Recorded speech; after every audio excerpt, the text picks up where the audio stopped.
أعوذ بالله من الشيطان الرجيم. بسم الله الرحمن الرحيم. والنازعات غرقا والناشطات نشطا والسابحات سبحا فالسابقات سبقا فالمدبرات أمرا يوم ترجف الراجفة تتبعها الرادفة قلوب يومئذ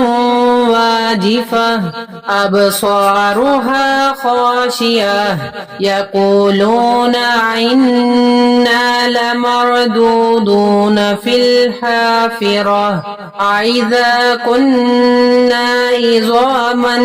نخرة قالوا تلك إذا كرة خاسرة إنما هي زجرة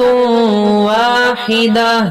فإذا هم بالساهرة هل أتاك حديث موسى إذ ناداه ربه بالوادي المقدس طوى اذهب إلى فرعون إنه طغى فقل هل لك إلى أن تزكى وأهديك إلى ربك فتخشى فأراه الآية الكبرى فكذب وعصى ثم أدبر يسعى فحشر فنادى فقال أنا ربكم الأعلى أخذه الله نكال الآخرة والأولى إن في ذلك لعبرة لمن يخشى أأنتم أشد خلقا أم السماء بناها ورفع سمكها فسواها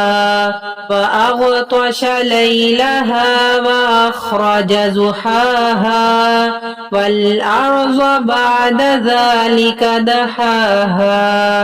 أخرج منها ماءها ومرعاها والجبال أرساها متاعا لكم ولأنعامكم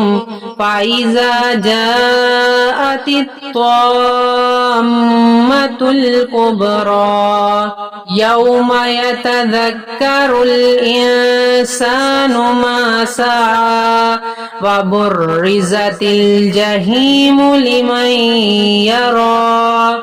أما من طغى وآثر الحياة الدنيا فإن الجحيم هي المأوى وأما من خاف مقام ربه ونهى النفس عن الهوى فإن الجنة هي المأوى يسألونك عن الساعة أيان مرساها فيما أنت من ذكراها إلى ربك منتهاها إنما أنت منذر من يخشاها كأنهم يوم يرونها لم يلبثوا إلا عشية أو ضحاها صدق الله العظيم.